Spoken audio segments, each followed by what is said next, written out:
What is going on, everyone? Anthony Drew Gary here, host of the How To Show, where we talk about optimizing life, money, and happiness one how to at a time. And this week, I want to shed some light on a topic that is not sexy, but we need to talk about it anyway because the title to this video is correct. The one decision worth thousands of dollars in retirement. And that's something that we can look at through a calculator that I found rather recently that compares and contrasts basically two different options that you have in terms of how you save for retirement and basically different mutual funds and whether or not you need to consider what this means to you. And so if I can show a screen here using some new technology, hopefully this works out, but there we go. Look at this. So Omni Calculator has an expense ratio calculator. What is an expense ratio, you ask? That is essentially a cost of doing business inside of a mutual fund or an exchange traded fund. And it's effectively the overheads that fund has in order to produce that fund for it to be available on the marketplace to purchase. And so as a general rule, you've got two camps here of thought. You've got index funds, which are benchmarked to specific indices. They don't have any creativity in them, and you just buy one thing and everything that is expected to be included in it is included in it. Most common principle for this would be the S&P 500. The Russell 2000 is another version of it. It's basically you buy one fund. It has either the 500 or the 2000 stocks in it. There are many other indices as well, but that's generally how it works. There's not a lot of creativity in it, and so therefore the costs for these funds are relatively low. For the example we're going to use, they're going to be 0.04%, and that's something that is right around the norm for an index fund. On the other side of the coin, you have an actively managed fund. And that means that somebody's behind the scenes deciding what goes into that fund, what comes out of that fund on a regular basis. And their ingenuity and their time and their resources and their studying and their research has to be compensated somehow. And so effectively, they charge you a fee through an expense ratio to offset all of those costs. And so when we look at this calculator, we've got it up side by side so that we can compare the same concept, apples to apples, one with an index fund and its fees, the other with an actively managed fund and its fees. And so if we start out, we're going to say that we contribute $6,000 a year, which is $500 a month. And we're going to say over 40 years, that money makes 8% annually. And so if there were no fees, that would equate to a little over $1.5 million.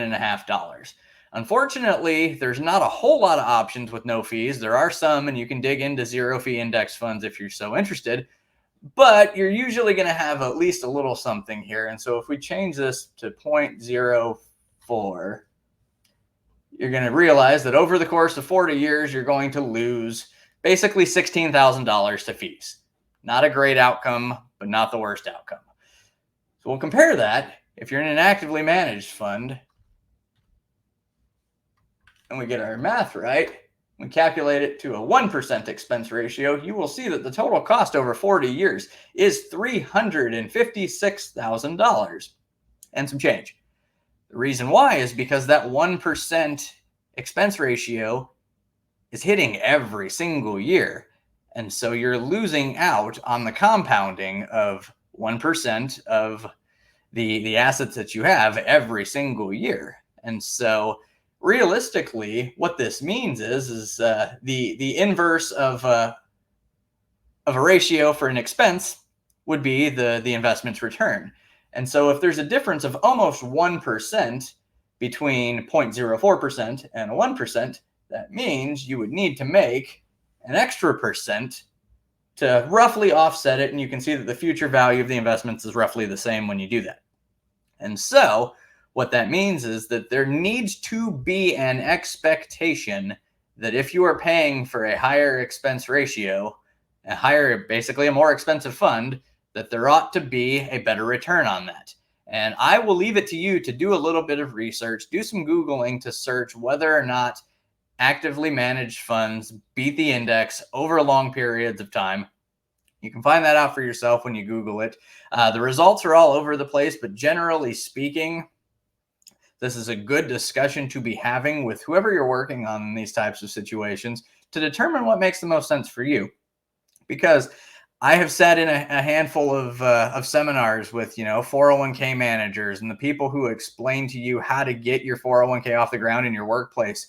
And I don't remember, I'm not going to say it didn't happen, but I don't remember a whole lot of discussion being based on the difference between the expense ratios in column A and column B like I'm doing right now. And so that's why I wanted to make this video. The difference between here really is hundreds of thousands of dollars, all other things being equal. And you can decide for yourself whether all other things are actually equal. But I want to equip you with this because you want to be in a position where you can make an informed decision. And again, this has the opportunity to be a multi-$100,000 decision over the course of your lifetime. I used 40 years for the example of somebody, that might be contributing to the retirement from age 25 to 65, from age 35 to 75, whatever it may be. But the long horizon, the longer the horizon, the more likelihood that these fees over time compounded will matter to you. So wanted to draw some attention to that.